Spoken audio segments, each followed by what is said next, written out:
Silver and Skelos sounds like a bad law firm, doesn't it? Well, Shelley Silver's corruption had a day off today, and it could be in the hands of the jury early next week. In fact, we're pretty sure about that at this point.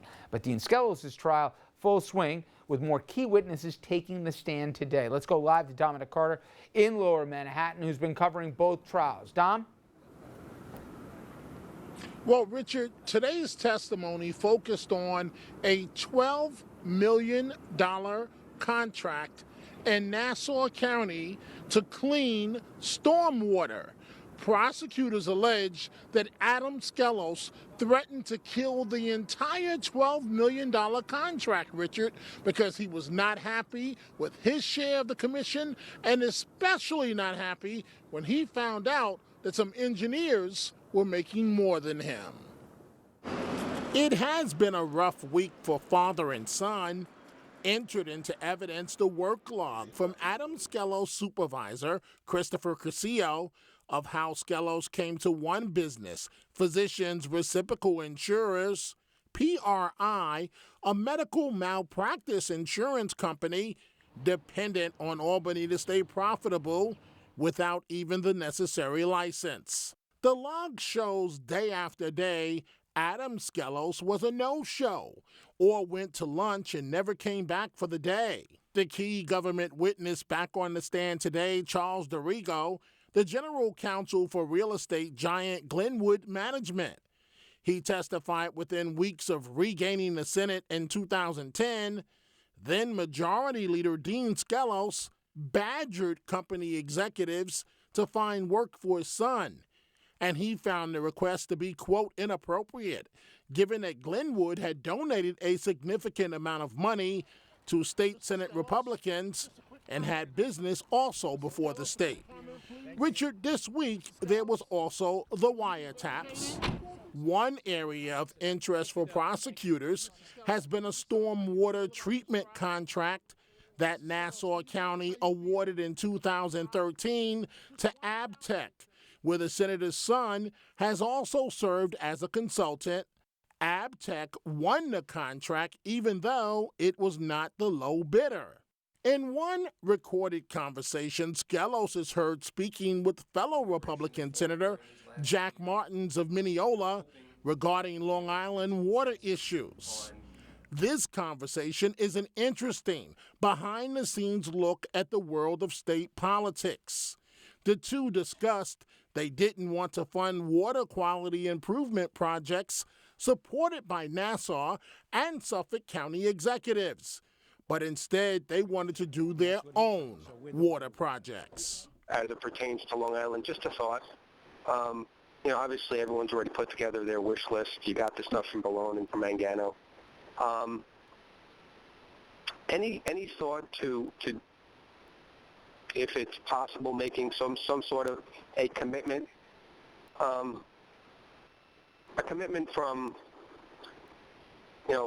the Senate delegation to Long Island to improve water quality, a broader scope, almost like an announcement that we're going to make monies available to deal with the water needs on Long Island.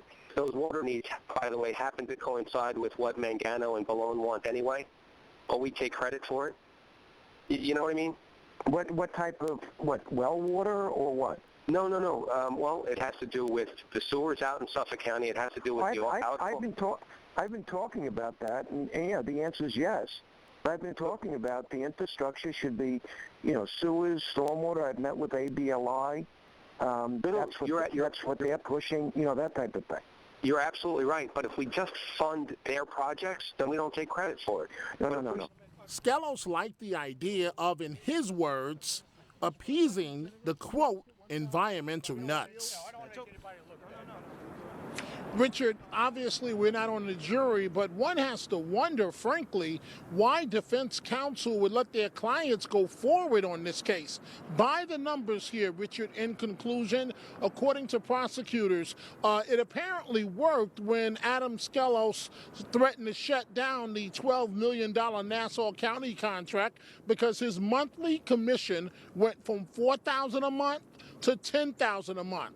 Tonight, or rather this afternoon, Richard, the feds put an FBI special agent on the stand, and she testified by the numbers that Adam Skelos' salary went from $145,000 a year to about 2 years after his dad became the Senate Majority Leader to $450,000 a year. And finally, prosecutors also say that Mr. Adam Skelos accepted a $20 million payment consulting fee for work that he did not do. That is it from Lower Manhattan. Richard, let's go back to you. 20 grand, but bad enough, Dominic. I'm with you. Hey, Dom, one last question, just on a timeline. You think next Tuesday we're going to get the closing statements in the Silva trial? I think that in the Silva trial, he'll be back here on Monday. Great question. I think closing statements will happen, actually, Richard, on Monday, and then it'll go to the jury on Tuesday. Now, one has to imagine, Richard, that they want to go home for Thanksgiving. So you might actually have a verdict, a decision from the Silva jury, possibly, conceivably, before Thanksgiving. Dominic, thank you so much. All right, let's bring in the table again here. You know, you hear this testimony, Scott, and for me, if you're in the jury box, you think one of two things.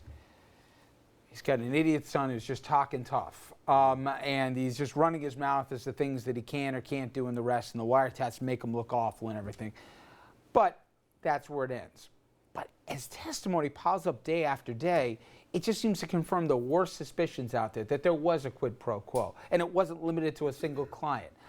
Yeah, he had to place his son somewhere that he could get him employed, but more than that, Dad also looked out for number one, too, here, and there was conditions for the goodwill that he'd extend to corporations. It really looks bad for the Skelos. I think it worked. This case looks a lot worse, I think, than the Silver case, in my own opinion. But you know, the initial reaction is to want to say, "Hey, the father's trying to help the son." We understand that as parents, but the son is not likable. Number one. And number two, as they build on this case, you can see more and more of these things are adding up, as you suggest. And I really do think that they have more trouble here, finding the quid pro quo, or more, I should say, easier here in a quid pro quo than I think in the Shelley Silver case. You don't have to go any further than Adam Skelos. Like, does anybody think Adam Skelos would have been hired as a consultant by anybody, particularly one of these sewer treatment firms? Well, I've applied. But you probably know more about filtering sewer water than Adam Skelos does. Does anybody think he would get that job if it wasn't for his father? It's 12-1 with an hour for lunch. I mean, it's a perfect spot. And the nerve he gets hooked up with it, right?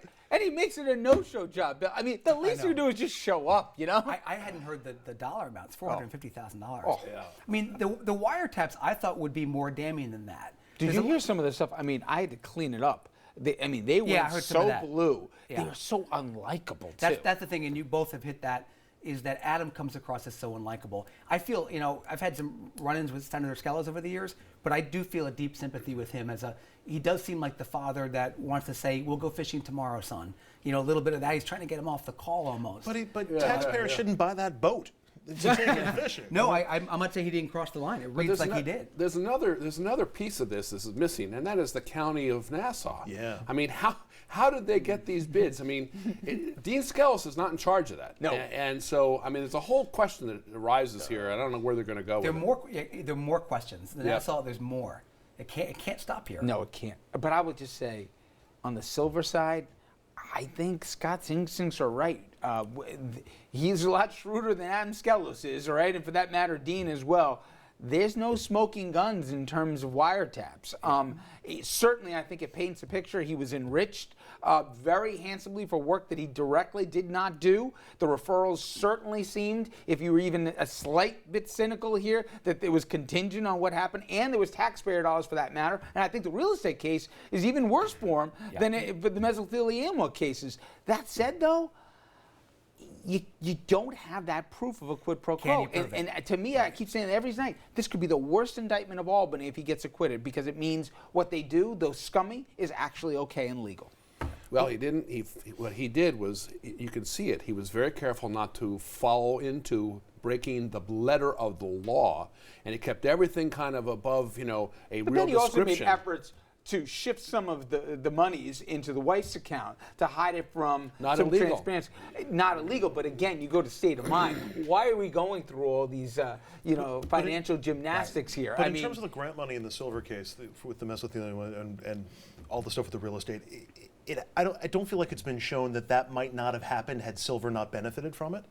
It didn't happen necessarily Read solely, Dr. Taub's emails, and I know you solely did. because It certainly in his mind was, well, right, I better make the referral but to it's the not law firm. it's not quite that concrete. Like those things might still have happened had Silver not been enriched in the But process. even if he didn't, whereas Andrew, the what was Skelos it? thing, But even if he didn't, should the Assembly Speaker be pocketing $3 to $4 million on a project where he used state money, taxpayer dollars, to fund that research? And oh, by the way, he's getting the money. Does that not reek of but you're impropriety asking two and different conflicts of questions there. interest? You're asking two different questions. You're asking about process and what's proper Fair enough. versus what's legal. I think the real estate case is again, it's tougher against Silver than the mesothelioma.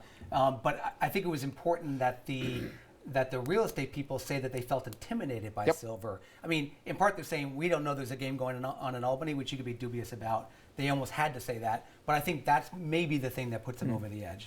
The jury. There's parallels of those two cases for Silver, but certainly if you're a betting man, the Skelos is more hot water tonight. All right, when we come back, both Hillary Clinton and Bernie Sanders are talking a lot about income inequality and how it's getting worse. That problem could be worse than they even think, especially you don't even have to go outside the borders of New York, and we've got the numbers to prove it. Stay with us.